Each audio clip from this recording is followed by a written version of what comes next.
respiro em meio à natureza já deve ter lhe lembrado alguma coisa, pois já estamos de volta com Câmara Verde, direto do Parque das Dunas.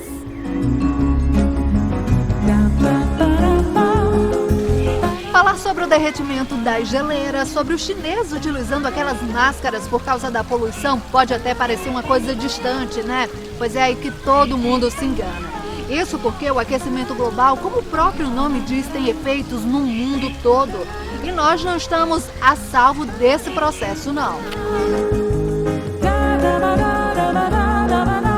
Por isso, no nosso programa de hoje, a gente vai tentar entender um pouco mais sobre como funciona esse processo do aquecimento global, quais as consequências e como, é claro, cada um feito formiguinha pode fazer sua parte. Secas, inundações, ondas extremas de calor, avanço do mar, desaparecimento de ilhas, conflitos e perdas econômicas cada vez mais profundas. Este é o cenário que os cientistas preveem para o futuro do planeta. Se nada for feito, está previsto um aumento das temperaturas entre 0,3 e 4,8 graus centígrados neste século.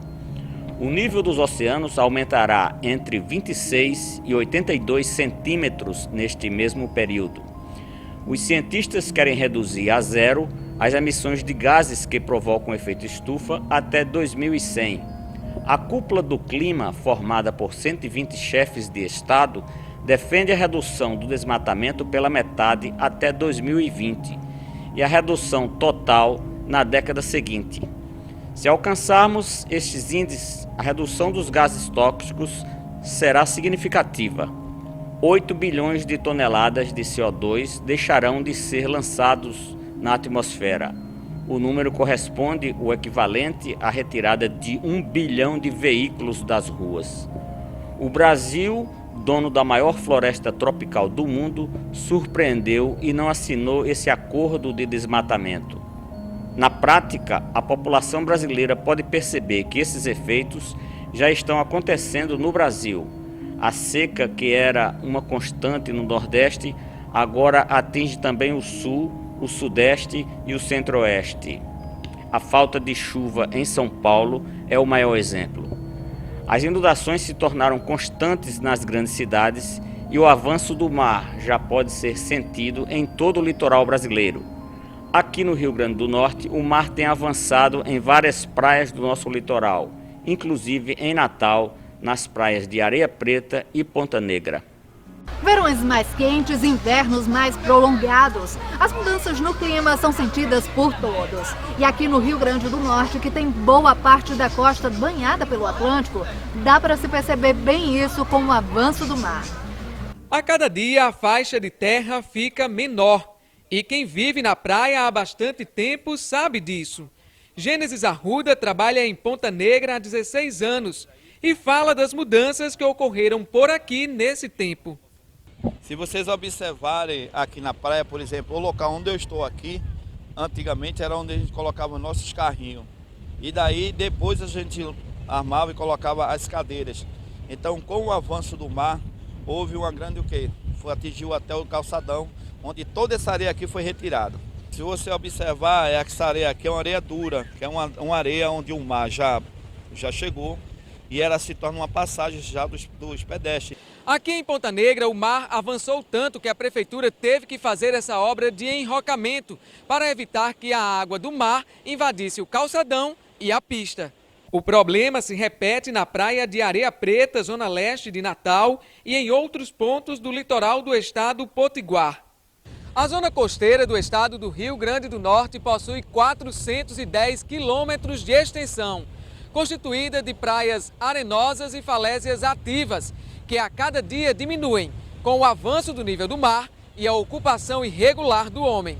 O professor do Departamento de Geologia da UFRN diz que o homem precisa respeitar as vulnerabilidades do meio ambiente. A gente tem também a questão de uma ocupação prévia, né, que já existe, de espaços que esse mar antigamente já trabalhou.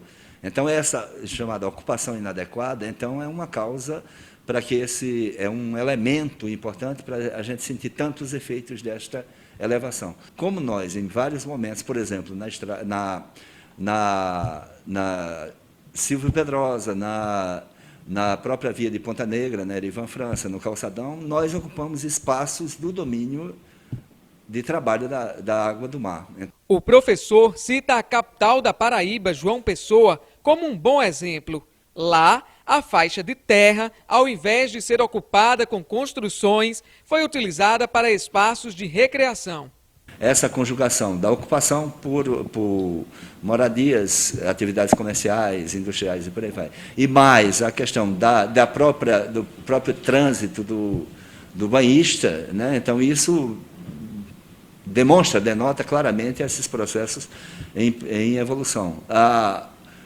Historicamente, né? Então a gente tem que subida e descida de nível do mar na escala de milhares de anos, é uma coisa evidente. Nós já tivemos mares mais elevados, né? Assim como tivemos mares muito mais recuados que o atual. Então, ao processo natural, a gente associa exatamente essa ocupação da orla, e nessa ocupação da orla, muita coisa realmente que é levada a um processo de erosão, como, por exemplo, o calçadão de Areia Preta, o calçadão de Ponta Negra, e outras sujeitas exatamente a esse processo de transferência e que também impactam. Com ecossistemas mais frágeis, alguns pontos no litoral são mais vulneráveis a essas mudanças climáticas. A elevação da temperatura dos oceanos resulta no desaparecimento de algumas espécies. É o que prevê um relatório publicado pela Organização das Nações Unidas para a Agricultura e Alimentação. A previsão é de que o aquecimento na África e na Ásia Central, por exemplo, se situe acima da média mundial. Isso sugere que em 2100, pelo menos 25% dos ecossistemas aquáticos interiores da África estarão comprometidos. A mesma ameaça se estende para outras zonas oceânicas. Na hora que você não tem uma cadeia produtiva, certo? Vamos imaginar espécies de importância comercial. Importância comercial significa que essa espécie é procurada, essa espécie é capturada.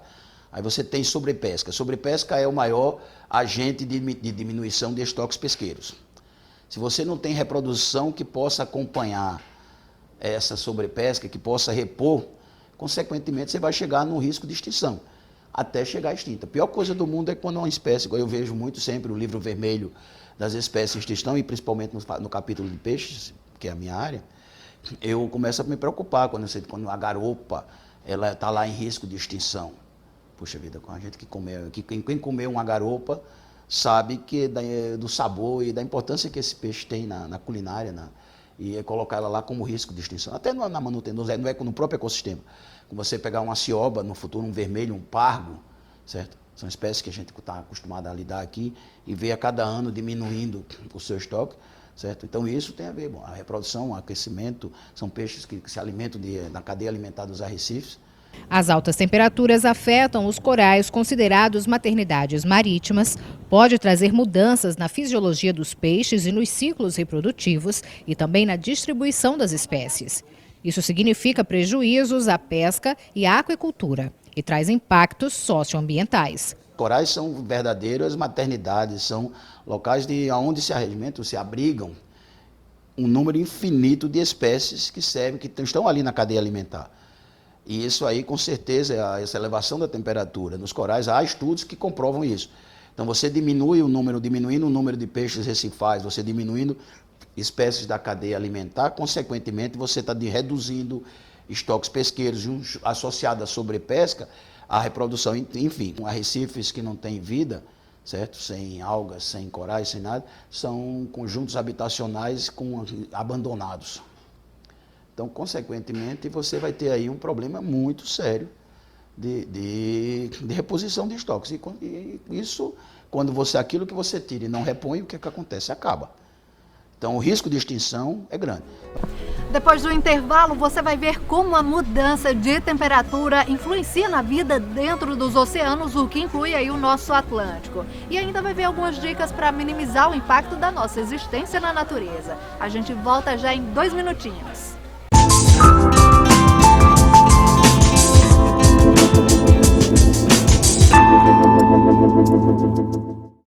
As ínguas, febre frequente e a perda progressiva de peso também são alguns sinais de alerta para o câncer. Cuide com carinho da sua criança.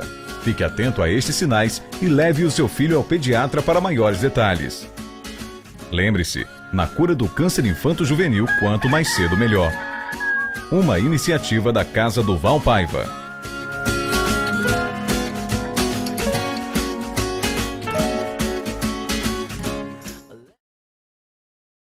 O que você vai fazer neste Natal? Uma viagem, comemorar com a sua família, uma ceia especial. O Natal é mais que isso. Ele está na bondade dos seus atos. Então, o que você vai fazer pelo próximo neste Natal? Quer uma dica? A solidariedade é o melhor presente. Doe agora.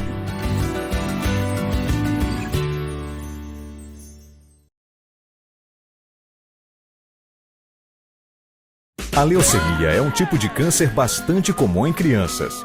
Fique atento aos seus sintomas. Palidez repentina, manchas roxas pelo corpo e dores nos ossos podem ser sinais de leucemia. Procure um pediatra e tire suas dúvidas. Lembre-se, na cura do câncer infanto-juvenil, quanto mais cedo melhor. Uma iniciativa da Casa do Val Paiva.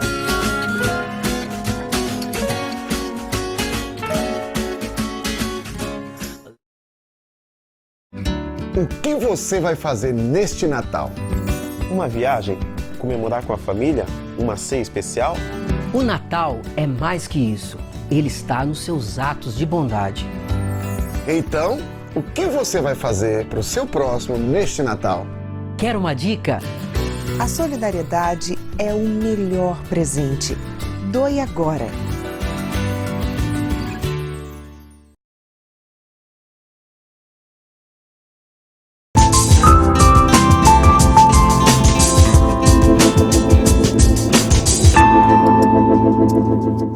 Você certamente já deve ter percebido que mudanças climáticas estão ocorrendo em todo o planeta. O assunto tem gerado muita preocupação. Só para ter uma ideia, em setembro deste ano, cerca de 120 chefes de Estado e de governo se reuniram na cúpula do clima da ONU em Nova York. E esse encontro só aconteceu depois de muita pressão, com protestos e manifestações no mundo todo. A meta era criar uma política climática para o futuro, mas enquanto isso não acontece, o que cada um pode fazer? Pois é a nossa Dica Verde.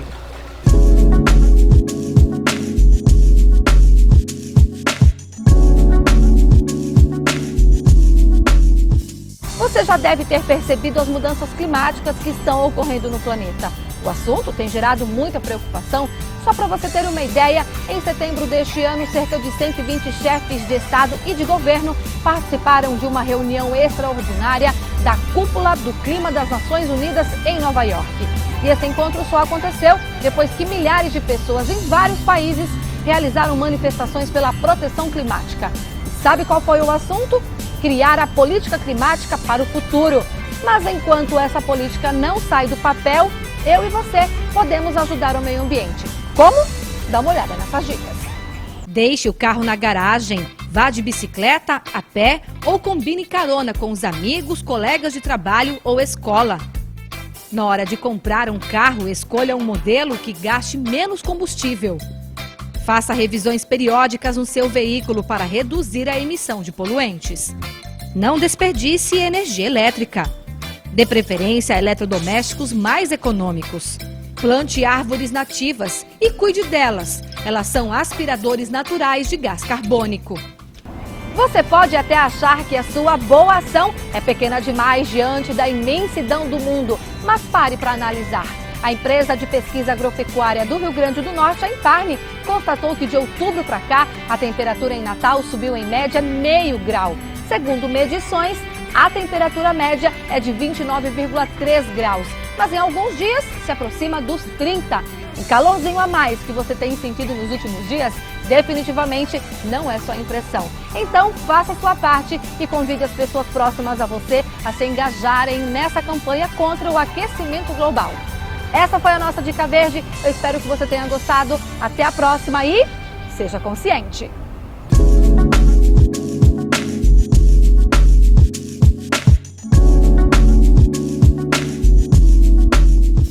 Agora você já parou para pensar como todas essas mudanças afetam nosso litoral? É o que a gente confere agora. Na pressa do dia a dia, os automóveis têm sido o meio de transporte mais rápido para o deslocamento da população. Além disso, o consumismo tem feito as indústrias acelerarem a produção para atender toda a demanda. Mas o que tudo isso tem a ver com os mares e oceanos? É que a emissão excessiva de gases poluentes tem alterado a vida marinha daqueles que vivem debaixo d'água. Segundo a pesquisadora da ONG Oceânica, uma das principais consequências é o aumento na temperatura das águas, que causa, entre outros fatores, o branqueamento dos corais. Essas altas temperaturas, para os organismos marinhos, elas têm diversas consequências. A primeira delas é a diminuição da disponibilidade de oxigênio no ambiente marinho. Com essa diminuição, os organismos eles vão aumentar naturalmente a taxa respiratória deles, o que já é um grande estresse. E esses estresses fisiológicos podem enfraquecer esses animais e levá-los, consequentemente, à morte. Outro evento também, um evento, aliás, muito conhecido, é o branqueamento de corais, né? Então, esses animais eles perdem as microalgas com quem eles desenvolvem uma relação muito forte de sobrevivência e branqueiam, ficam todos brancos, né? Um evento já bem conhecido mundialmente. Então, se essas temperaturas elas permanecem muito tempo elevadas, como tem acontecido muito nos eventos de El Niño, né? E esses animais ficam muito tempo branqueados, sem essas microalgas, eles vão morrer por falta de alimento mesmo. Além das altas temperaturas, outro fator é causado em decorrência da emissão excessiva de gases. É a chamada acidificação, que é a composição química dos mares e oceanos, prejudicando consequentemente a vida marinha. Esse incremento de gás carbônico na atmosfera vai gerar uma dinâmica oceânica um pouco desfavorável a esses organismos. Porque, como já se tem falado, o gás carbônico da atmosfera ele interage com o oceano. E essa adição de gás carbônico tem promovido uma mudança do balanço químico do oceano. Então, essa mudança do balanço químico, ela prejudica os animais que precisam, para construir as suas estruturas esqueléticas, eles precisam precipitar carbonato de cálcio, como, por exemplo, os corais, os crustáceos, os equinodermos, como os ouriços e as estrelas do mar. Então, se eles não conseguem precipitar o carbonato de cálcio, nessas situações de acidificação intensa, eles não conseguem construir o seu próprio corpo, a sua estrutura corporal, o seu exoesqueleto. Então, esses animais têm as suas populações, a sua abundância, muito comprometida com o aumento dessa acidificação. Isabel Souza explica que para diminuir os impactos é preciso um esforço coletivo mundial para a preservação da natureza. De forma nenhuma a gente pode culpar a crise ambiental, seja do ecossistema marinho ou terrestre, apenas ao aquecimento global. Não é só isso, não é só esse fator. O desmatamento dos rios, a poluição dos rios, a sobrepesca, tudo que compromete a integridade de um ecossistema, se você tira uma espécie, se ela é extinta daquele lugar, várias outras espécies já estão comprometidas. Então, todos os impactos somados, eles vão ser contabilizados pelas mudanças climáticas. As mudanças climáticas vão funcionar como um juiz que não vai perdoar os impactos que nós temos causado a esses ecossistemas ao longo do tempo. E depois de se falar tanto em mudanças climáticas, a gente veio conversar aqui com o professor da UFRN, Davi Mendes, que é do Departamento de Ciências Atmosféricas e Climáticas. Ele vai explicar para a gente esses efeitos aqui no nosso estado, especificamente aqui no litoral, não é isso, professor? Isso mesmo. Obrigada pela participação aqui no Câmara Verde. A gente podia começar justamente falando sobre isso, né? Na prática, essa questão das mudanças climáticas. O que tem influenciado aqui? Bem, influencia diretamente, né? Tem alguns aspectos importantes que tem que ser levado em consideração. Primeiro, o aspecto local, né? Você tem uma cidade capital, uma cidade que tem um desenvolvimento sempre constante, com indústria, com muita gente relacionada ao turismo. Então você naturalmente tem o quê? Uma expansão da tua cidade, e essa expansão ela vai diminuindo as áreas verdes, né? Você tem um processo de verticalização muito mais intenso, consequentemente novas vias sendo criadas, você tem asfaltos, você tem uma área que tem uma absorção de calor muito maior, E aí você gera o quê? O que nós chamamos de clima urbano, que é um aumento da temperatura em relação ao que era anteriormente, né? Quando a cidade ainda tinha um desenvolvimento pequeno. Então tem essa influência. Mas Natal, como toda a capital, como todo o Nordeste do Brasil, sofre influência de efeitos de grande escala. Ou seja, são efeitos que estão relacionados com a mudança climática no globo todo, na Terra toda. Um exemplo que a gente dá, muitas das vezes ocorrem chuvas fora de épocas muito intensas, e essas chuvas elas são muito carregadas, ou seja, elas têm uma dinâmica muito intensa num curto período de tempo. E as cidades, infelizmente, não só no Brasil, como qualquer cidade grande, não está preparada para esse tipo de situação. Por outro lado, também tem a contrapartida que alguns anos você tem, durante o período chuvoso, falta de água. Ou seja, não tem chuva, consequentemente você sofre um período de seca. E isso é cada vez mais recorrente no Nordeste do Brasil, né? Tinha-se a ideia de que só o sertão do Nordeste, só a área do semiárido sofria fluência. Hoje não, a gente sabe que isso também entra nas grandes cidades, principalmente nas cidades que estão no litoral, e isso tem um efeito drástico, porque você reduz a quantidade de água, você tem que começar a trabalhar o racionamento, o conforto, ou seja, a falta de chuva traz aquela quentura, então você tem que começar a ter um outro tipo de hábito, consumo exagerado de ar-condicionado, ventilador.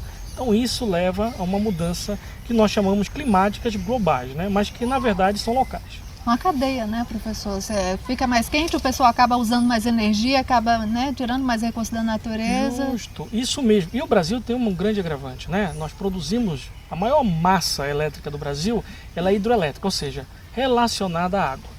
Então, se a gente tem uma diminuição, na verdade, da chuva no reservatório, onde você vai coletar, consequentemente, isso tem um efeito drástico na contribuição da energia, né?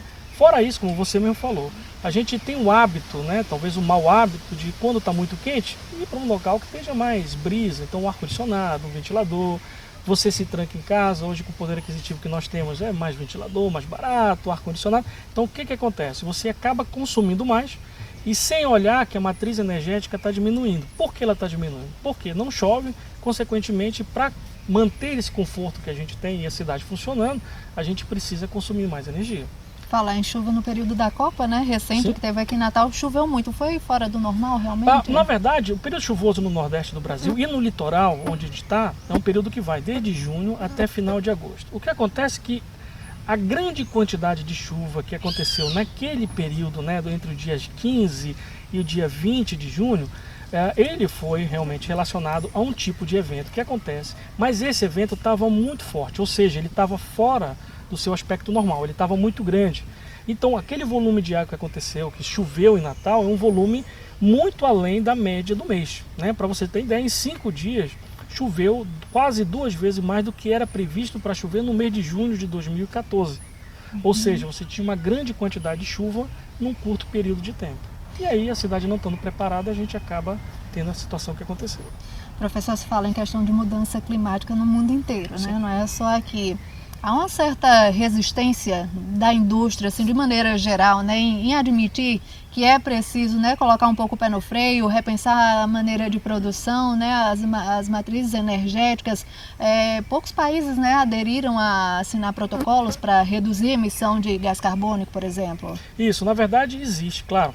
O que acontece basicamente, quando você faz um relatório, quando você realmente mostra para aquelas pessoas ou para aqueles países que realmente detêm uma matriz industrial muito grande, você tem que levar em consideração que tudo é baseado em fatos históricos, né? Ou seja, você olhar o que aconteceu nos últimos 30, 40 anos e projetar isso para o futuro.